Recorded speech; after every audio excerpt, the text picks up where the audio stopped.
Fox News alert: for the second night in a row, the United States is bombing Iran. Not in retaliation for them downing the Apache, but to pump up the pressure on negotiations. CENTCOM hitting all targets along the Strait of Hormuz, islands and military installations on the coast, including air defense systems, radar, and drone command and control units.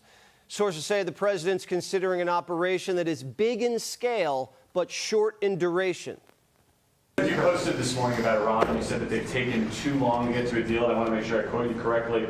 You said that now they will have to pay the price. Yeah. What did you mean by that specifically? Well, we're going to be attacking them very hard. Last night's airstrikes were in response to an Iranian drone hitting a U.S. helicopter.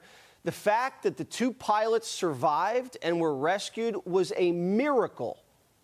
The president called it a miracle. This drone hits the Apache helicopter, lodges between the two pilots. It's on fire, and there's a massive amount of heat coming out of the drone, but it doesn't explode.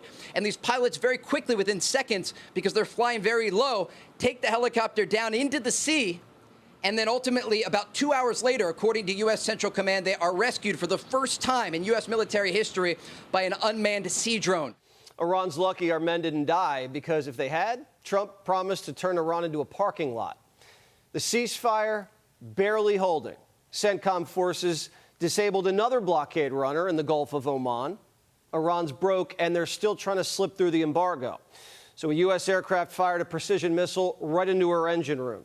That's 8 ships blasted back and 134 ships turned around. The blockade is undefeated. Plus, they keep attacking choppers, tankers, and Israel. Trump's still pushing for a peace deal, but the Iranians are testing his patience.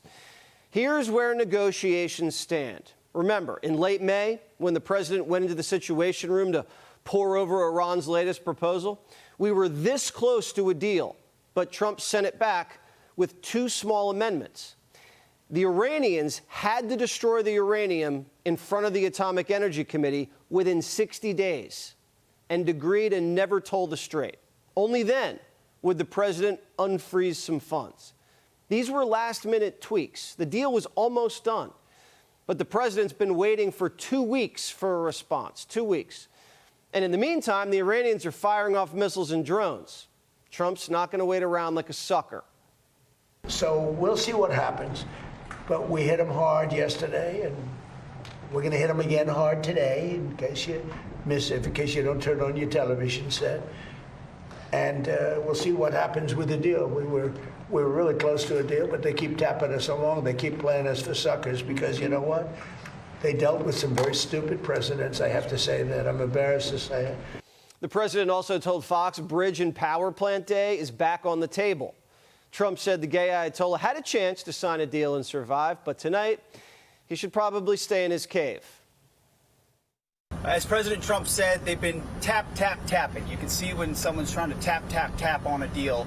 Instead, they're going to have tap bombs dropping on key facilities in Iran from the United States of America. And that's not because we want to restart anything we don't have to restart. It's because the War Department is prepared to set the terms to ensure that we get the kind of deal President Trump expects. Pete has the boys locked and loaded, ready for anything. Paratroopers are doing small arms training in the Middle East, live fire drills.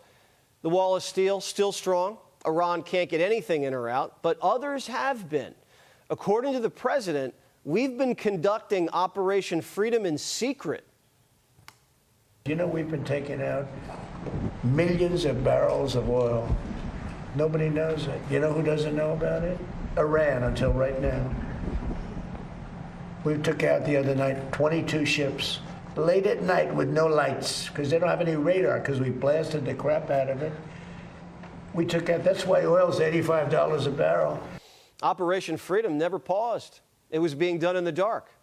We believe the Apache helicopter was part of that mission when it went down Monday. Reports say peace talks are still on. Qatari negotiators are headed to Tehran to close the gaps. We'll see if these latest rounds of strikes can shake things loose. Be sure to like and subscribe for all the Fox News latest on YouTube, and catch full shows streaming now on Fox One.